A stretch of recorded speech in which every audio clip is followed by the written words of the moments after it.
Salut tout le monde, c'est Anonymal. Aujourd'hui on se retrouve pour une nouvelle vidéo dans laquelle je vais vous parler d'un objet que j'ai trouvé un petit peu au hasard en cherchant sur Amazon. Il s'agit d'un cadenas connecté qui va avoir ni code, ni clé, ni quoi que ce soit en fait, qui est censé vous permettre de déverrouiller votre cadenas à distance à partir de votre téléphone. Le but c'est vraiment d'éliminer tout ce qui marchait mal ou ce qui pourrait marcher mieux sur un cadenas classique. Pour donner un exemple très simple, sur les cadenas classiques, on a soit des clés, soit des codes. Et les deux, bah ça se perd facilement. Pour le coup, si vous l'oubliez, c'est foutu. Ce cadenas là s'appelle donc le Master Lock Smart. On a donc un petit aperçu ici et on peut voir que c'est quand même assez gros.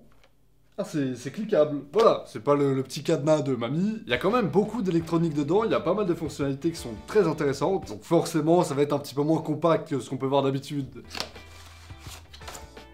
On a donc dans la boîte directement le cadenas qui est très lourd. Hein. Ah oui, c'est du bon métal quoi.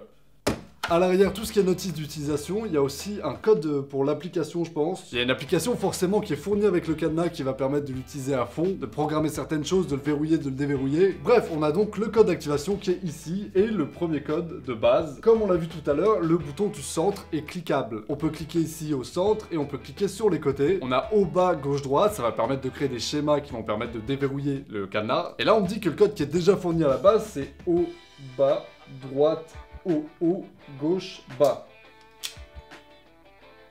Incroyable! Ok, ça marche très bien, nickel. Et c'est la principale question que je me posais à la base, ça a l'air solide. Alors on va peut-être commencer directement par l'application, on va ajouter un nouveau cadenas avec le code d'activation. Ensuite il faut mettre l'identifiant de l'appareil qui est juste derrière. Ok, terminé, c'est appairé, mon téléphone est connecté à mon cadenas. Donc je peux évidemment déjà le déverrouiller directement à partir de mon téléphone. Je peux modifier le code qu'on vient de faire et y avoir directement aussi accès sur mon téléphone pour savoir ce que c'est. Histoire de le donner à un ami par exemple qui aurait besoin d'accéder à ce que le cadenas protège pendant un petit moment. Ensuite, vous pouvez rechanger le code pour que il l'ait pas à vie. Voilà, si c'est un ami de confiance, mais pas trop quand même, vous êtes pas emmerdé. Vraiment en fait, l'utilité même de ce cadenas, c'est le partage. On peut être sécurisé, changer les codes tout le temps, faire en sorte de pas oublier le code, pas oublier les clés. Mais là où le fait que ce soit connecté, c'est très pratique, c'est que vous pouvez donner l'accès à n'importe qui et le retirer à n'importe quel moment. Via l'application, vous pouvez littéralement inviter des gens à verrouiller et déverrouiller le cadenas. Et ça, c'est très pratique si par exemple vous partagez un vestiaire avec quelqu'un. Imaginons que vous alliez à une salle de sport à deux, vous mettez vos deux affaires dans le même casier, vous allez pouvoir déverrouiller le cadenas avec les deux téléphones. L'exemple qui est donné sur la page Amazon et qui est encore plus parlant, c'est que par exemple si vous avez un local à vélo dans votre immeuble, qu'il est protégé par un cadenas et que vous avez chacun une clé, ce qui est pas très pratique, vous pouvez le remplacer par un cadenas connecté comme celui-là, donner l'accès seulement aux voisins qui disposent d'un vélo à l'intérieur, comme ça tout le monde peut se servir du cadenas quand il veut, où il veut, et surtout quand les voisins déménagent par exemple, vous pouvez leur retirer l'accès. Et de manière très simple, vous avez juste à aller sur l'application, sélectionner le voisin qui est parti, et dire à l'application,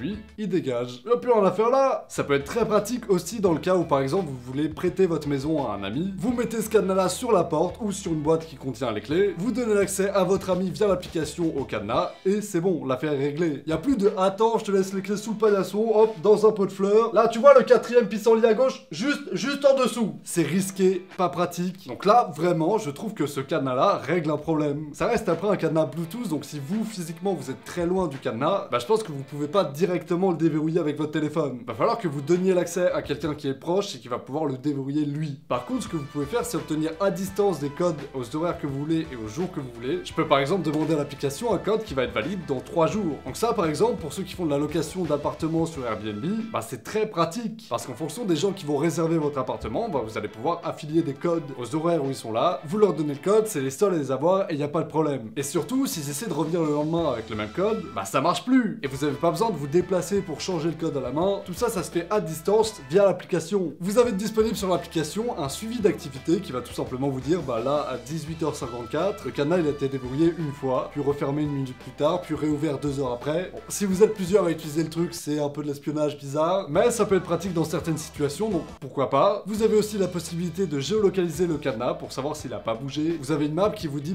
il est exactement là en ce moment. Il y a évidemment des notifications pour vous dire quand le cadenas n'a plus de batterie, parce que oui, il est sur batterie, donc ça c'est très cool. Par contre, quand il n'y a plus de batterie, il se passe quoi exactement? Pour le recharger, soit on utilise une batterie portable, dans ce cas-là, ça va, il reste au bon endroit, mais vous risquez de vous faire voler votre batterie, soit vous enlevez le cadenas, vous le prenez chez vous et vous le rechargez. Mais dans ce cas-là, ce que vous vouliez protéger avec le cadenas, c'est plus protégé du tout là. Hein. Je trouve pas en plus de ça de quoi le recharger ce truc là, ça sort pas. À moins que... Ok, c'est déverrouillé. Et là... Bah oui.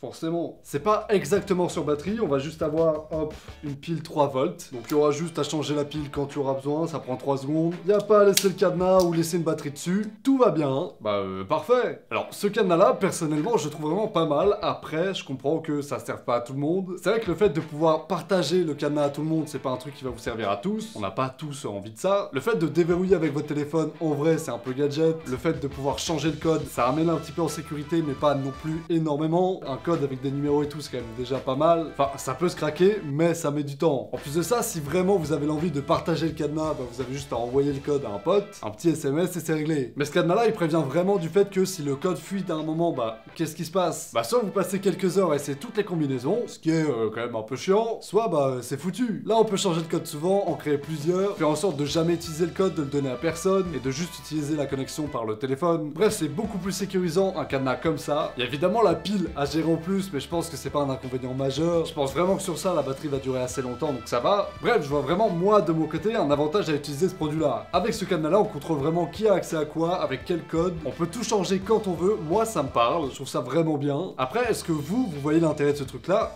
Débattez-en en commentaire. Je pense jamais utiliser les commentaires pour ça, mais en vrai, c'est à ça que ça sert. Donc dites-moi si c'est utile ou pas selon vous. Est-ce qu'il y a des améliorations potentiellement que vous voyez à faire sur un truc comme ça? Est-ce que c'est pratique ou pas? Libre à vous de vous exprimer. Cette version-là du cadenas, qui est une version intérieure, vaut 60 €. Il y a une version à 85 € sur Amazon qui est, elle, étanche. Je trouve que ça fait un peu cher la différence et que même le produit en soi est cher. Mais en fait, quand on y réfléchit, si c'est un cadenas communautaire, qu'il est fait pour être partagé, bah ça revient pas si cher. Vous pouvez diviser le prix du cadenas par le nombre de personnes qui l'utilisent et ça devient tout de suite beaucoup plus rentable. Bref, voilà, j'espère en tout cas que cette vidéo sur ce cadenas vous aura plu. Si c'est le cas, n'oubliez pas de mettre un like et de vous abonner à la chaîne pour que je puisse devenir riche et célèbre. Quant à moi, je vous retrouve mardi prochain pour une nouvelle vidéo. Salut à tous, ciao!